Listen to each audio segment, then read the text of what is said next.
Bem-vindo a mais um vídeo do Metaboquímica. No vídeo de hoje falaremos um pouquinho sobre lipídios, continuando a série sobre bioquímica. Vamos lá! Em relação aos lipídios, temos algumas características importantes. Primeira coisa é que quimicamente eles apresentam várias estruturas, então tem uma diversidade muito grande em relação à estrutura química. E, de uma forma geral, eles apresentam uma solubilidade mais em solventes orgânicos e acabam sendo insolúveis em água. Nós veremos que até alguns aminoácidos que apresentam uma cadeia carbônica pequena, eles até podem apresentar solubilidade em água, mas, no geral, os lipídios não apresentam solubilidade em água, né? Mais em solventes orgânicos. Outro detalhe importante quando a gente fala de lipídios é que eles não formam polímeros. Quando nós estudamos lá as proteínas, nós vimos que juntavam-se aminoácidos e formavam um polímero, uma molécula maior, constituída apenas, né, por aminoácidos. No caso dos lipídios, eles são agregáveis, eles se juntam, mas com associação de outras moléculas. Tem até o exemplo aqui do triglicerídeo. O triglicerídeo é uma molécula agregada, né, de ácidos graxos, são 3 ácidos graxos que se ligaram ao glicerol, certo? Então não formam polímeros.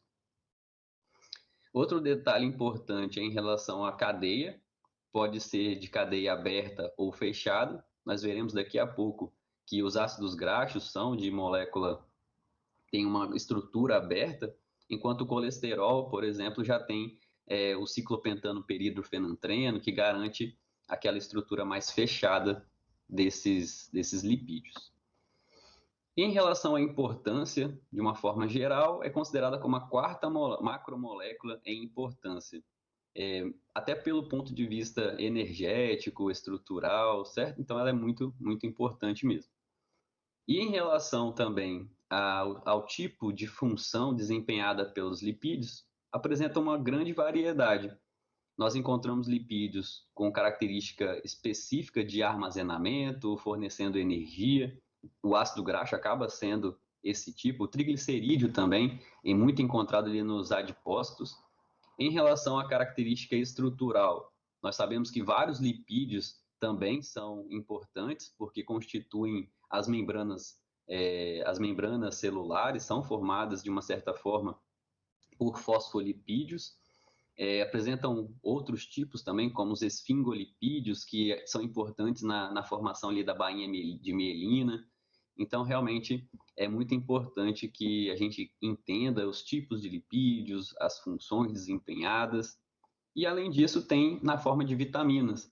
Nós veremos esses 4 tipos, que são as vitaminas lipossolúveis, A, D, E e K, e veremos algumas características também na aula de hoje. Como eu disse, eles apresentam estrutura aberta, fechada, também apresentam algumas características que são importantes para o armazenamento, estrutura e vitaminas. Pensando em cadeia aberta, temos esse exemplo de cadeia aberta, que é o próprio ácido graxo. A gente consegue ver que na estrutura dele é sempre de uma forma aberta. E em relação às cadeias fechadas, nós temos o colesterol, que tem uma estrutura fechada, a vitamina D3 também. O triglicerídeo também é um exemplo de cadeia aberta, certo? Então, nós temos aqui, ó, normalmente caracterizado por uma cadeia polar, igual aqui no ácido graxo, ó, tem essa cadeia polar, e o restante, o corpo aqui dos ácidos graxos, por exemplo, é só hidrocarboneto, carbonos e hidrogênios. O triglicerídeo, ele apresenta um diferencialzinho aqui, que é o glicerol, né? Então, o glicerol se liga a 3 ácidos graxos, que a gente vai falar também daqui a pouco. Falaremos também um pouquinho do colesterol, que é um representante aí da classe dos de cadeia fechada. O colesterol realmente ele dá origem a vários outros hormônios, como testosterona, estrogênio. Então, tem um papel extremamente importante nessa síntese hormonal. Tanto que pessoas que têm um percentual muito baixo de gordura, de tecido adiposo, acaba tendo um prejuízo na síntese de alguns hormônios, como testosterona e estrogênio. Acaba tendo que fazer, de certa forma, uma reposição hormonal. Em relação agora aos ácidos graxos, os ácidos graxos são muito importantes porque funcionam como lipídios de armazenamento e é uma excelente fonte energética. Pensando na estrutura dos ácidos graxos, os ácidos graxos eles podem apresentar nessa cadeia carbônica aqui, que a gente fala que é a porção de hidrocarbonetos, nessa cadeia aqui, que é a porção apolar, por exemplo, pode ter, assim, num total, né, em torno aí de 4 a 30 carbonos. Então, é uma quantidade significativa. E quanto maior a quantidade de carbonos, mais lipossolúvel ele fica, mais hidrofóbico ele fica. Outro detalhe importante é justamente aquela cabeça polar que eu falei com vocês, que normalmente ela entra na contagem, né? E que apresenta somente um ácido carboxílico. Então é monocarboxílico. Então essa aqui é a porção polar e essa aqui seria a porção apolar dos ácidos graxos. Outra característica importante é que, se vocês perceberam, que a estrutura ela varia de 4 a 30 carbonos, ó, contando com esse carbono aqui do ácido carboxílico. E, se vocês perceberam, é sempre par, ó, 4, 6, 8, 10 até 30, né, 12, 24, praticamente sempre par. Isso de ácidos graxos de produção natural.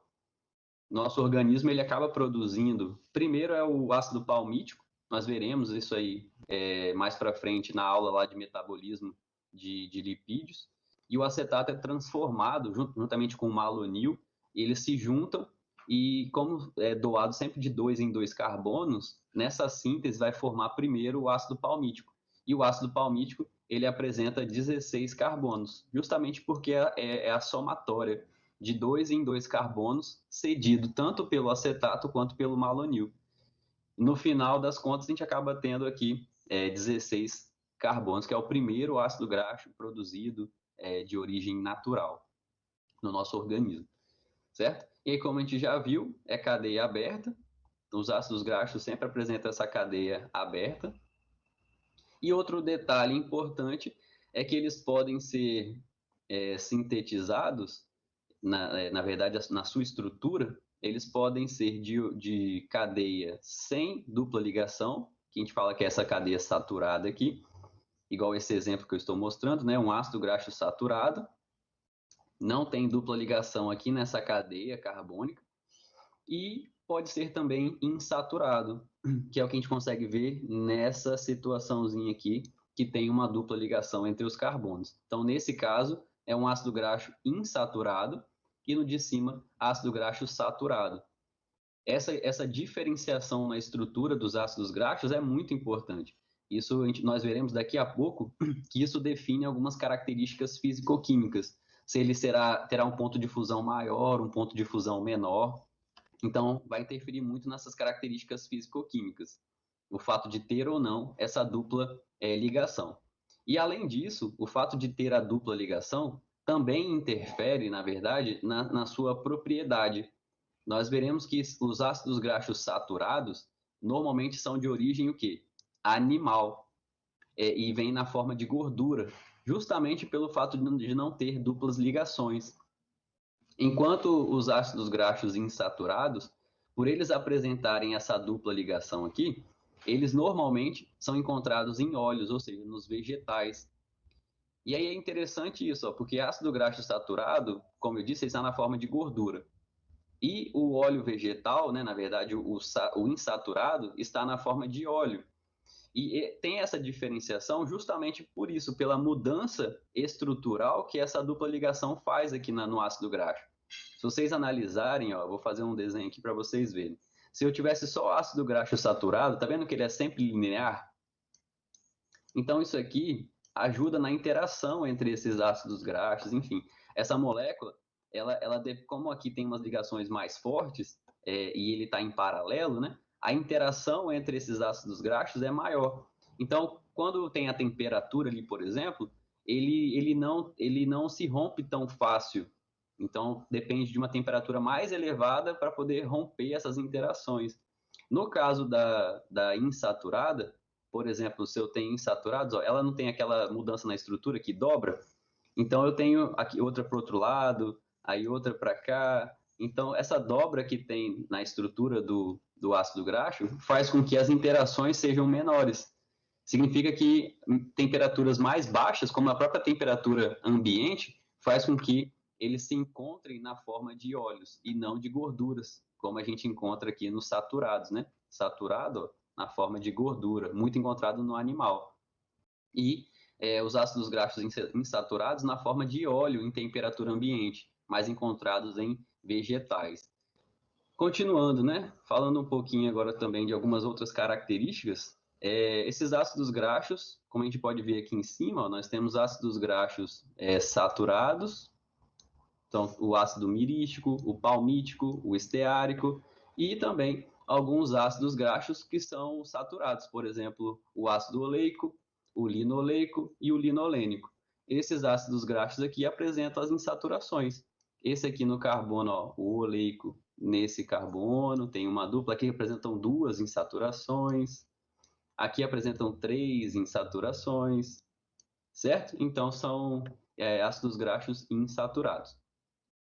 Nessa tabela também a gente consegue ver bem os principais ácidos graxos, os saturados e os insaturados. Nós temos aqui ó, os saturados com 12, 14, 16, 18, 20 e 24, certo? E aí tem a denominação de cada um deles. Como eu disse, ó, o ácido palmítico com 16 carbonos, extremamente importante, porque é o primeiro ácido graxo sintetizado pelo nosso organismo. Nós temos outros também que são agora os insaturados, tem o oleico, que é muito importante, linoleico, linolênico, ácido araquidônico, nós falaremos de alguns deles daqui a pouco. Outro ponto importante, como eu disse, é a configuração. Na forma saturada que a gente já viu, né, que é essa aqui mais linear, sem dupla ligação, e nessa aqui que é a cis. Na verdade, é a insaturada, né? Aqui nós temos vários exemplos de ligações, e desses exemplos nós temos um tipo específico de configuração, que é a configuração cis. Qual que é a diferença? Vocês devem ter tido isso na química orgânica. Qual que é a diferença dessas interações na configuração cis e a trans? A cis é porque, por exemplo, aqui ó, nós temos carbono fazendo uma dupla ligação com outro carbono, e, obviamente, para completar 4 ligações, né? Aqui tem mais um carbono e aqui outro carbono. Então, aqui para completar, ele precisa de um hidrogênio, certo? E aqui também precisa de um hidrogênio. Para poder, como eles estão para o mesmo lado, então é a configuração cis. Se, por exemplo, tivesse um para um lado e outro para o outro, igual aqui, ó, carbono fazendo dupla ligação com carbono, um hidrogênio aqui em cima e outro hidrogênio aqui embaixo. Dessa forma, então seria a configuração trans. E a gente já viu que, né, vocês já devem ter ouvido falar muito disso, que a configuração trans, ela acaba sendo prejudicial para o nosso organismo, diminuindo a questão ali do HDL e aumentando o LDL, certo? Então isso aqui realmente é importante que a gente tome cuidado, né? Até a questão do aquecimento de determinados óleos pode contribuir para que a cis, que é a forma natural, se transforme na forma trans, que já seria uma forma mais prejudicial para o nosso organismo. Então a gente tem que tomar cuidado com, por exemplo, o aquecimento. Outro detalhe importante é a questão da hidrogenação, a margarina. Por que a margarina, derivado de óleo, né, de vegetal, ela é derivada de vegetal e ela tem aquela consistência mais sólida? Por conta exatamente da transformação. Mas quando a gente faz, na verdade, na indústria, faz um processo de hidrogenação, rompe-se aquelas duplas ligações. Igual aqui, ó, seria mais até aqui embaixo, ó, o exemplo. Mostrando uma dupla ligação aqui do ácido oleico, e aí ele sofre hidrogenação. O que é hidrogenação? É um ataque por moléculas de hidrogênio na própria estrutura, aqui na dupla ligação. E aí rompe essa dupla ligação e os hidrogênios se ligam aqui, fica só uma, né? E o hidrogênio se liga, formando aqui, por exemplo, agora uma molécula saturada. Então eu transformei o ácido oleico, que tinha uma insaturação, em ácido esteárico, que não tem insaturação. Quando a gente muda isso aqui, ele acaba tendo uma configuração, né, uma característica agora mais sólida, como se ele fosse uma gordura. É por isso que a manteiga tem essa característica de transformação ali de um óleo vegetal naquela estrutura mais sólida, porque foi rompida a insaturação utilizando o processo de hidrogenação. Qual que é a nomenclatura? Como se dá a nomenclatura dos ácidos graxos? Ela ocorre, nós temos dois tipos, que é a nomenclatura delta e a nomenclatura ômega. A delta, ela é uma nomenclatura que considera, a primeira coisa que a gente faz, nós procuramos a cabeça, que é aquela parte polar. Então a gente procura aqui, ó, o ácido carboxílico. Achou o ácido carboxílico? Pronto, então a gente começa a contar a partir do primeiro carbono. Então esse é o carbono 1, carbono 2, carbono 3, carbono 4 e assim sucessivamente. Como é o ácido palmítico, nós temos 16 carbonos. Então a primeira coisa que a gente faz, como eu disse, é procurar o grupamento polar, o ácido carboxílico. E a partir desse carbono a gente conta 1, 2, 3, 4, 5, 6. Ótimo. Então a primeira coisa que a gente faz é contar todos esses carbonos. Contou todos os carbonos, quantos foram? Nesse caso, o ácido palmítico, 16. É por isso que está aqui, ó, 16. Aí a próxima coisa que a gente faz é procurar se ele tem dupla ligação nessa cadeia carbônica. Se tiver dupla ligação nessa cadeia carbônica aqui, e não considerando, obviamente, né, essa dupla O aqui do ácido carboxílico, então da cadeia carbônica, a gente procura se tem, então, alguma insaturação. E nesse caso, ó, não tem nenhuma insaturação. Por isso que aqui é zero, né? Por isso que ele não tem nenhuma insaturação.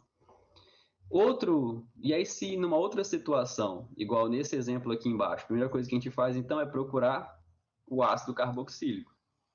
Achei o ácido carboxílico, eu começo a contar. Carbono 1, 2, 3, 4, 5, 6, 7. Esse aqui tem 18. Então, tá aqui, ó, 18. Contei os carbonos, coloquei 18. Aí coloco 2 pontos e agora eu procuro a insaturação. Tem insaturação? Nesse caso tem. Ó, carbono 1, 2, 3, 4, 5, 6, 7, 8, 9. Então, no carbono 9 tem uma insaturação. Como é que eu faço, então, para dizer onde está essa insaturação? Em qual carbono se encontra a insaturação? Coloca um parêntese, e aí coloca esse delta, por isso que é a nomenclatura delta, né? Coloca o deltazinho, e o delta representa, então, o carbono, né? A posição da dupla ligação, certo? É no carbono 9. Se fosse, então, igual aqui, ó, nós temos alguns exemplos. O ácido alfa-linoleico. O ácido alfa-linoleico, a primeira coisa que a gente faz é procurar o ácido carboxílico, e aí conta carbono 1, 2, 3, 4, 5, 6, 7, 8, 9. Então, no carbono 9, nós temos uma insaturação. Ficaria como, então? Aqui ele tem quantos carbonos? 1, 2, 3, 4, 5, 6, 7, são 18. Então, é 18, ele tem 3 insaturações, e aí entre parênteses eu colocaria o quê? Carbono 9, só que ele tem mais de um carbono. Então, 9, 10, 11, 12. No carbono 12 tem outra. Mas ele tem mais uma. Então, beleza. 13, 14, 15. No carbono 15, ele tem outra insaturação. Então, essa aqui seria a nomenclatura delta do ácido linoleico. A outra nomenclatura que existe é a nomenclatura ômega. A nomenclatura ômega, ela se refere à posição da insaturação. Só que nesse caso, quando a gente pensa em ômega, vocês já ouviram falar, né? Ômega 3, ômega 6, ômega 9. Nesse caso, a gente não começa a considerar pela cabeça. A gente começa a contar pela cauda do ácido graxo. Então, se a gente começar a contar aqui pela cauda, nesse caso, ó, nós veremos que o ácido linoleico, aqui seria então carbono 1, carbono 2 e aqui o carbono 3. Significa que é o ômega 3. Aqui, ó, ômega 3. Aqui embaixo, o ácido palmitoleico, ou palmitoleico. Então, aqui tem carbono 1, 2, 3, 4, 5 e 6. Então, significa que a insaturação está no carbono 6. Portanto, seria ômega 6. Esse de baixo, no 9. Então, é o quê? Ômega 9. Certo? Então, essa é a diferença da nomenclatura delta para a nomenclatura ômega. A delta começa pela parte polar, que é o ácido carboxílico, enquanto a ômega começa pela parte apolar, pela cauda, né? O final da parte apolar, que seria ali a cadeia de hidrocarbonetos. Como nós sabemos, alguns ácidos graxos, eles são sintetizados pelo nosso organismo. Igual os aminoácidos, tem alguns que são sintetizados, que são chamados de não essenciais, já que a gente não precisa ingeri-los na alimentação. E existem também ácidos graxos que são os essenciais. Nesse caso, nós precisamos ingeri-los, são obtidos na dieta, na alimentação. E o nosso organismo, como nós já vimos, não consegue, né, o ser humano não consegue produzir a insaturação, fazer aquela dupla ligação ali nos ácidos graxos. É por isso que a gente não consegue produzir ômega 3, ômega 6 e nem converter esses ômega 6 em ômega 3, né? A gente não consegue fazer isso. É por isso que é muito importante, então, ingerir esses ácidos graxos essenciais. A maioria deles, como o linoleico e o linolênico, eles são chamados de poliinsaturados, porque apresentam mais de uma insaturação. E o oleico aqui, ele é um monoinsaturado, mas também muito importante nessa questão dos ômegas 3, 6 e 9, né? Ele acaba sendo muito importante porque ele é o ômega 9. Então, o ácido oleico é o ômega 9, a gente consegue ver aqui na nomenclatura ômega, e até na delta também, está mostrando para a gente. Ele é, então, o ômega 9. O ômega 9, alguns alimentos, como azeite de oliva, azeitonas, e entre outros, né, como macadâmia, nozes, enfim, até o abacate, eles apresentam uma concentração significativa de ômega 9. Já agora os poliinsaturados, como o linoleico e linolênico, eles já são importantes justamente porque eles têm algumas características em relação a processos inflamatórios e anti-inflamatórios, que nós veremos. O linoleico, ele é o ômega 6 e o linolênico é o ômega 9.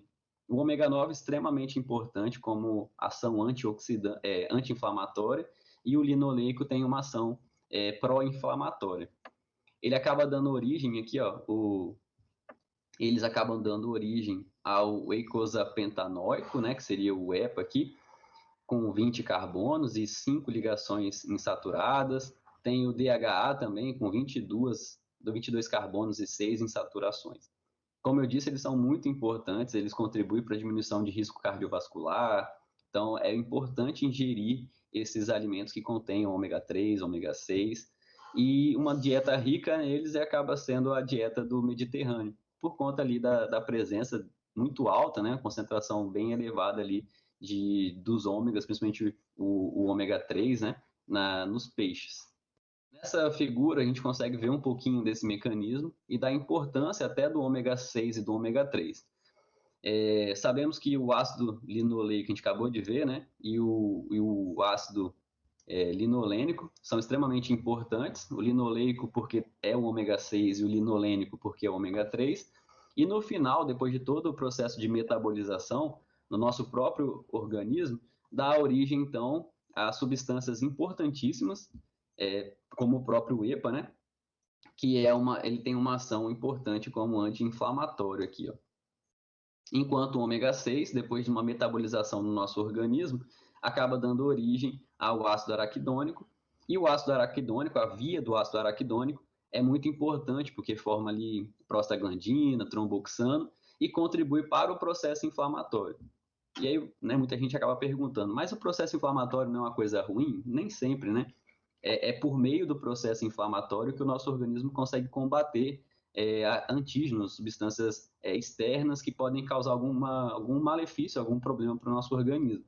Então, ter o processo inflamatório acaba sendo uma coisa boa. O problema é quando está exagerado ou quando fica crônico, aí sim a inflamação é prejudicial.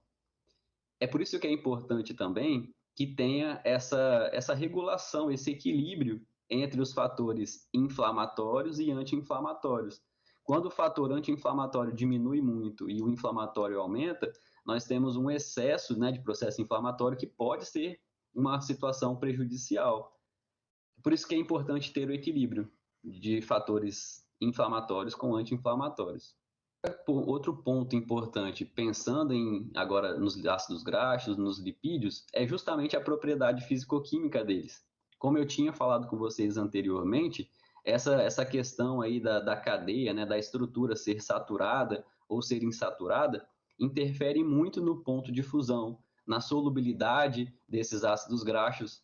Então, realmente é importante ter esse conhecimento para entender qual vai ser o ponto de fusão, qual vai ser o ponto, a solubilidade ali de cada ácido graxo. Então, como eu disse, o fato de ter aqui, ó, ser saturados ou insaturados, como eu risquei aqui agora, ó, isso define muito a característica dele, se será óleo, se será gorduras em temperatura ambiente. E nós já vimos que os saturados, que são mais de origem animal, acaba tendo uma característica mais sólida. E os insaturados acaba tendo essa estrutura mais oleosa, justamente por conta da interação que é diminuída aqui entre os ácidos graxos.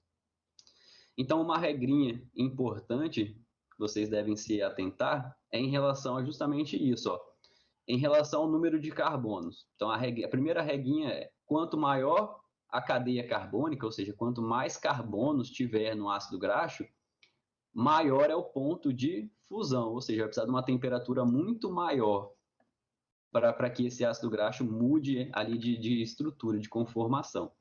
E quanto maior é a cadeia carbônica também, lembra que eu falei que quanto maior o grupo apolar, mais hidrofóbico ele fica? Então é isso, você diminui a solubilidade em água quanto maior for a cadeia carbônica. Outro ponto importante, a insaturação. Quanto mais insaturação tiver aquele ácido graxo, menor é o ponto de fusão. E aí por isso aqui que acabei de falar, né? Se eu tenho muita insaturação, a interação aqui diminui e é mais fácil de romper, de quebrar as ligações. Na linha, vocês conseguem perceber um pouquinho essa questão da regra. Se nós compararmos dois ácidos graxos, ó, vamos comparar aqui.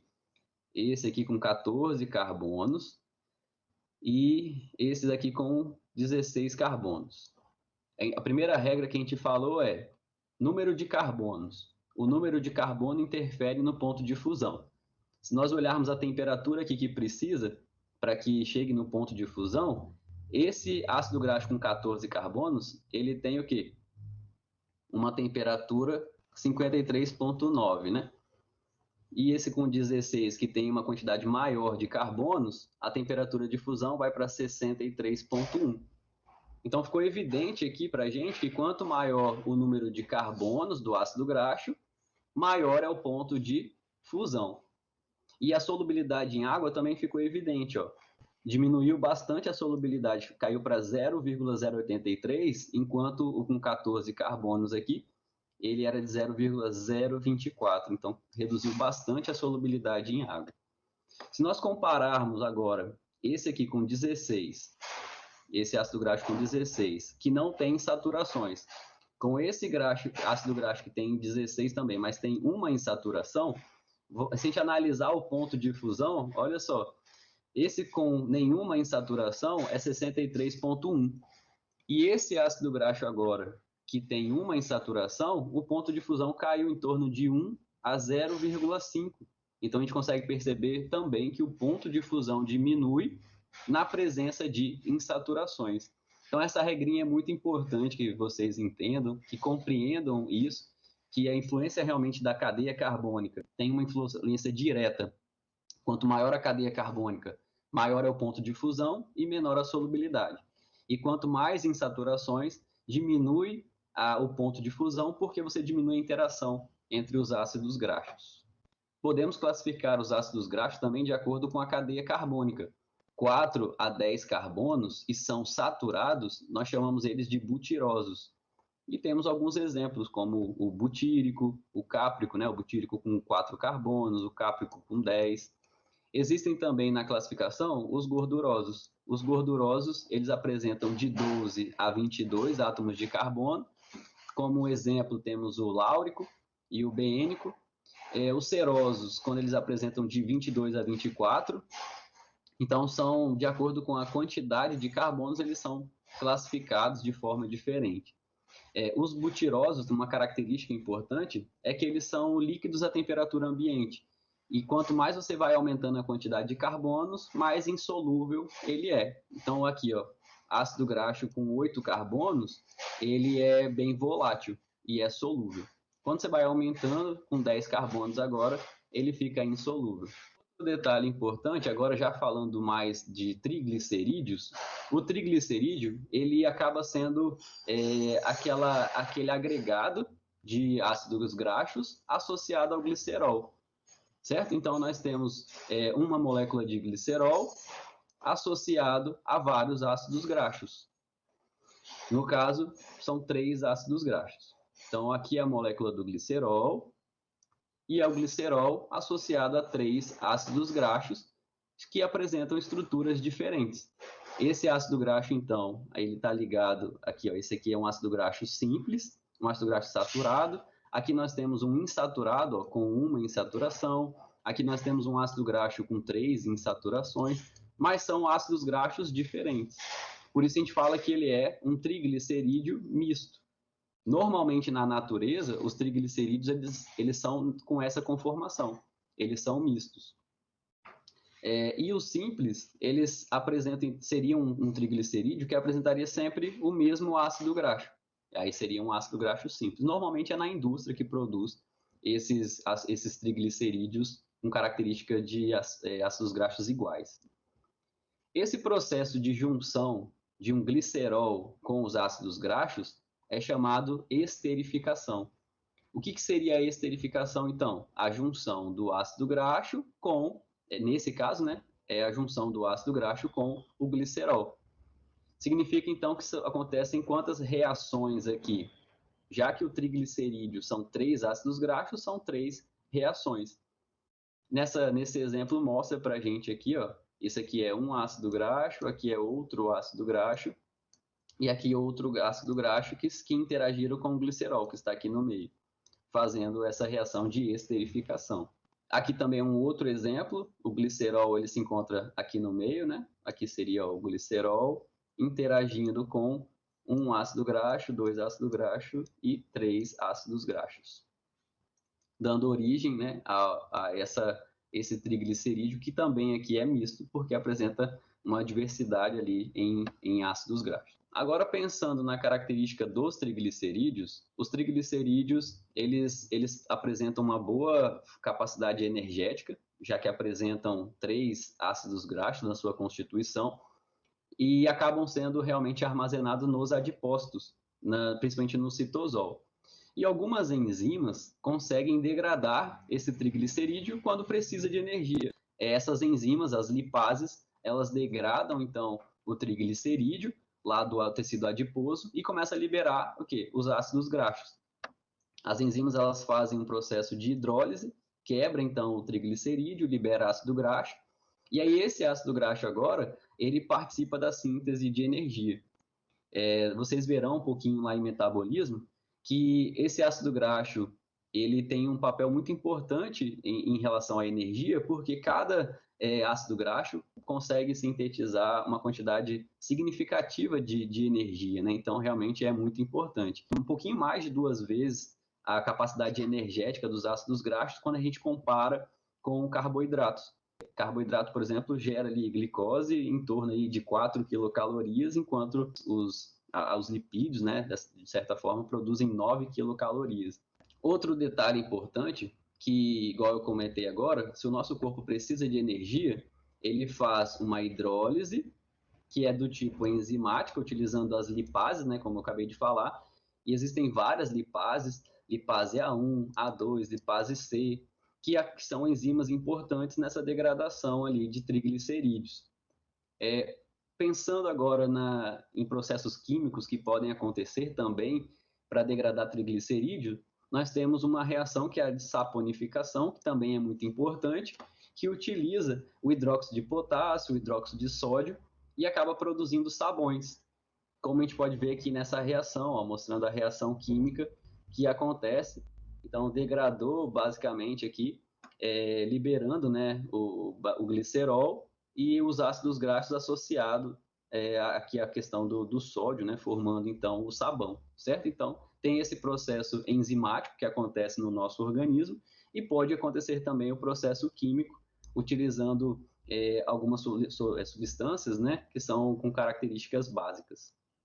Aqui em cima mostrando a reação enzimática mediada aqui pelas enzimas, no caso pode ser a lipase, por exemplo, e nós tínhamos inicialmente o triglicerol, né, o triglicerídeo, que ele sofreu a primeira reação. Então a enzima ela retira primeiramente um ácido graxo, e aí dá origem ao diglicerol, depois retira mais um ácido graxo, dando origem ao monoglicerol, e por fim tira esse ácido graxo, sobrando apenas o glicerol. Então tem uma separação por etapas de cada ácido graxo que constitui o triglicerídeo. Como são 3 ácidos graxos, a cada vez que retira um ácido graxo, dá origem ao diglicerol, monoglicerol e glicerol. A hidrólise acaba utilizando a água nesse processo. Outro detalhe importante é em relação à questão de lipídios que têm uma característica estrutural.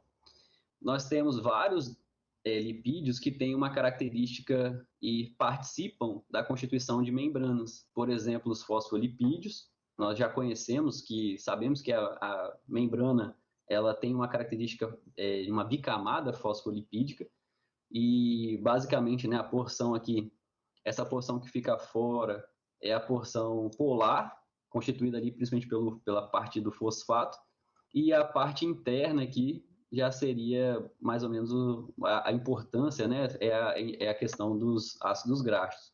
Então, pensando nisso, nós sabemos que tem a porção polar e a porção apolar aqui, que seriam os ácidos graxos. Como nós estamos vendo aqui, 2 ácidos graxos, né, na constituição, e tem o glicerol fazendo a ligação aqui no meio, e a outra porção, que é a polar, constituída pelo fosfato. Então, aqui seria o exemplo de fosfolipídio. Temos também os glicolipídios, que também são importantes. A diferença é que o glicolipídio, ele apresenta, no lugar ali do fosfato, ele apresenta um monossacarídeo ou até um disacarídeo.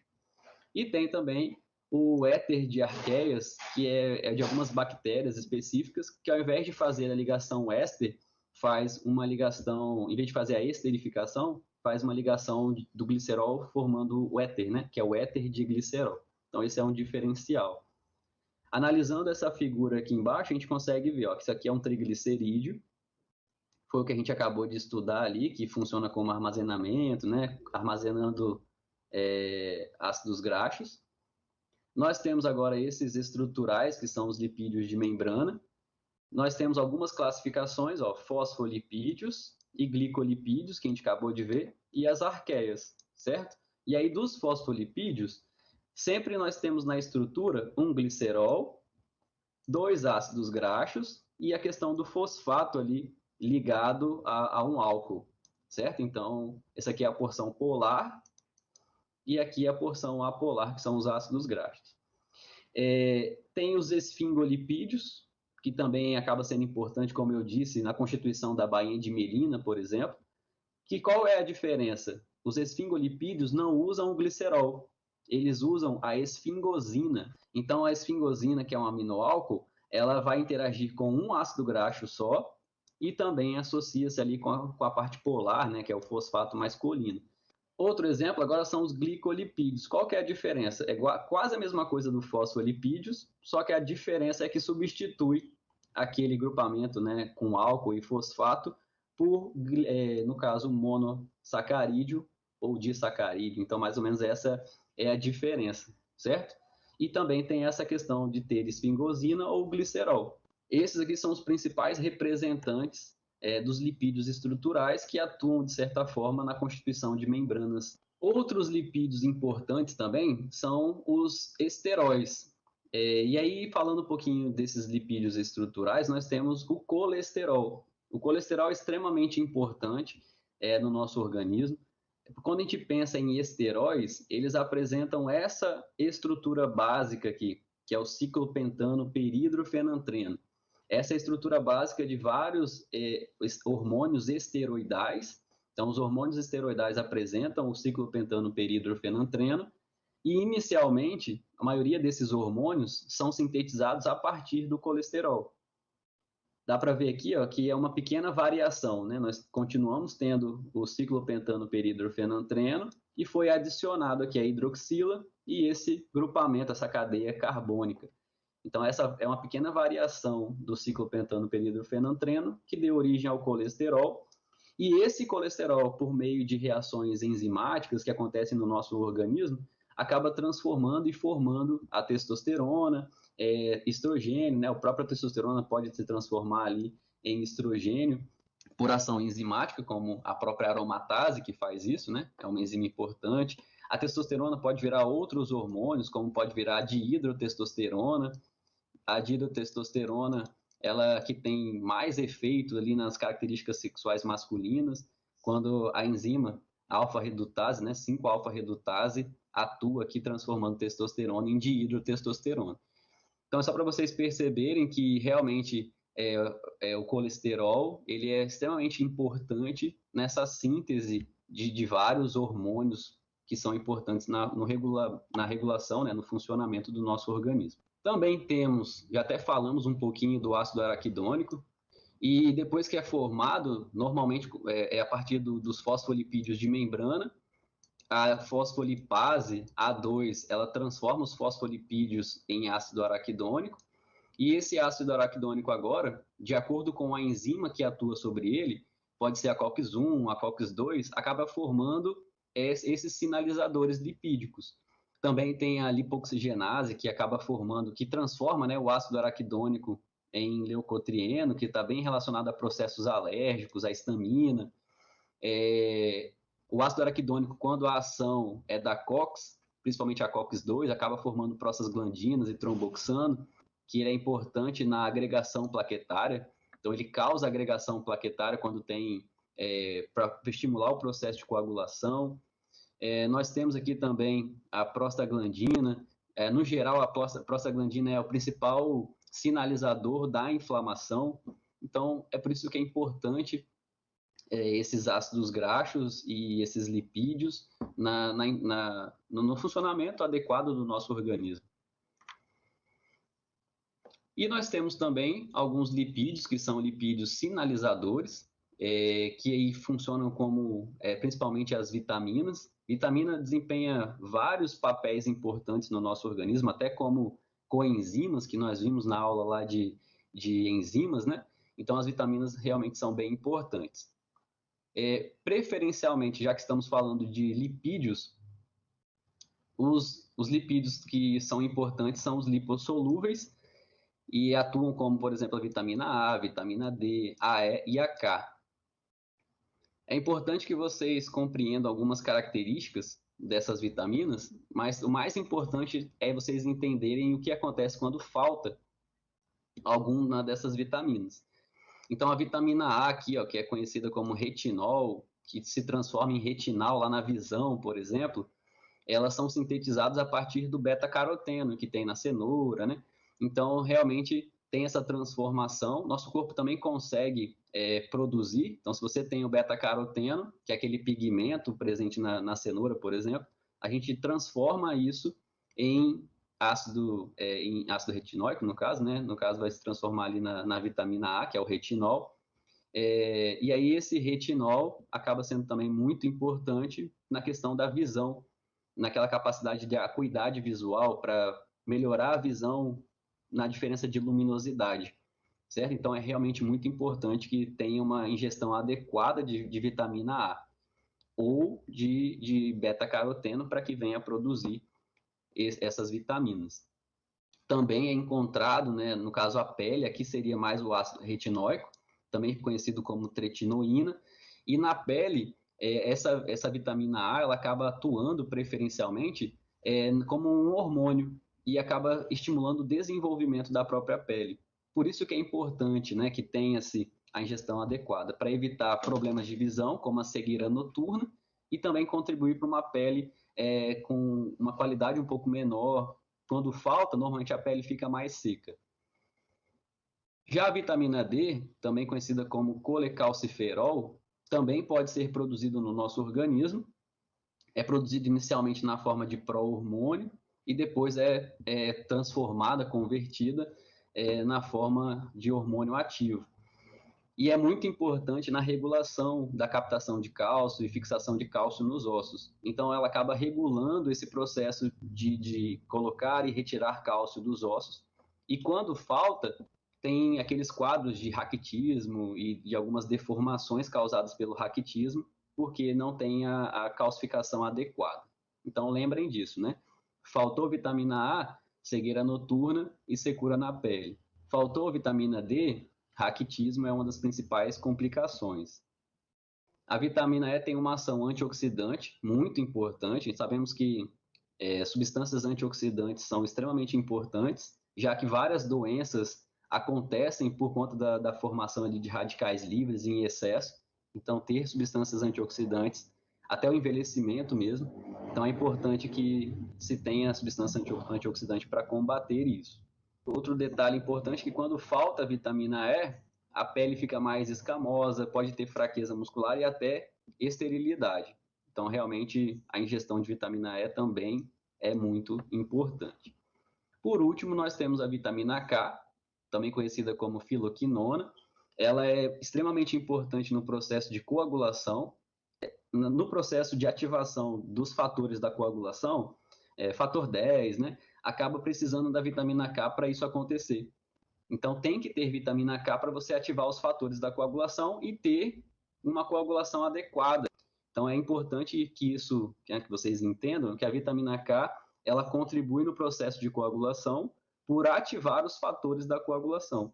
E quando ativa-se o fator da coagulação, ele acaba levando ali, tem estímulo da trombina, que vai participar da ativação de fibrinogênio em fibrina. E isso ajuda, com certeza, faz um tampão mais estável ali para diminuir as hemorragias. Então, quando falta vitamina K, tende a ter um processo hemorrágico mais intenso. E é isso que alguns medicamentos, como a varfarina, acaba fazendo. Se eu quero uma ação anticoagulante, pode utilizar a varfarina vai bloquear o quê? Bloqueia a vitamina K. E quando bloqueia vitamina K, você diminui o processo de coagulação. Diminuindo o processo de coagulação, se tiver em excesso, né, varfarina demais ou faltando vitamina K, podemos ter um processo hemorrágico.